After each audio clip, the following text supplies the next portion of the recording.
આવતીકાલે નવી સરકારના શપથ ગ્રહણ સંભવ। ગઈકાલે પરિણામો જાહેર થયા બાદ હવે મહારાષ્ટ્રમાં આવતીકાલે નવી સરકારના શપથ ગ્રહણ થઈ શકે છે।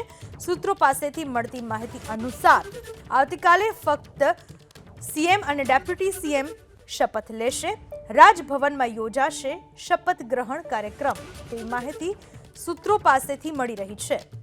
મહારાષ્ટ્રમાં આવતીકાલે નવી સરકારના શપથ ગ્રહણ સમારોહ થઈ શકે છે, જેમાં માત્ર આવતીકાલે મુખ્યમંत्री અને નાયબ मुख्यमंत्री शपथ ले सके। बड़ी अहम बैठक होनी है जिसमें कोई निर्णय लिया जा सकता है। चलिए इस बैठक पर आप नजर बनाकर रखिएगा। मेरे साथ चर्चा में कई मेहमान भी शामिल हैं, उनके पास भी मैं लौटूंगा, लेकिन अभी एक ब्रेक हमें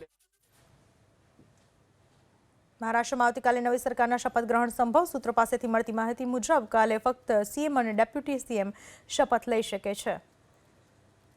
આવતીકાલે નવી સરકારના શપથ ગ્રહણ સંભવ। ગઈકાલે પરિણામો જાહેર થયા બાદ હવે મહારાષ્ટ્રમાં આવતીકાલે નવી સરકારના શપથ ગ્રહણ થઈ શકે છે।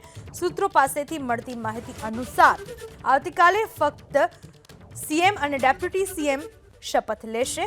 રાજભવનમાં યોજાશે શપથ ગ્રહણ કાર્યક્રમ તેવી માહિતી સૂત્રો પાસેથી મળી રહી છે। મહારાષ્ટ્રમાં આવતીકાલે નવી સરકારના શપથ ગ્રહણ સમારોહ થઈ શકે છે, જેમાં માત્ર આવતીકાલે मुख्यमंत्री અને નાયબ मुख्यमंत्री शपथ લઈ શકે। बड़ी अहम बैठक होनी है जिसमें कोई निर्णय लिया जा सकता है। चलिए इस बैठक पर आप नजर बनाकर रखिएगा। मेरे साथ चर्चा में कई मेहमान भी शामिल हैं, उनके पास भी मैं लौटूंगा, लेकिन अभी एक ब्रेक हमें મહારાષ્ટ્રમાં આવતીકાલે નવી સરકારના શપથ ગ્રહણ સંભવ। સૂત્રો પાસેથી મળતી માહિતી મુજબ કાલે ફક્ત સીએમ અને ડેપ્યુટી સીએમ શપથ લઈ શકે છે।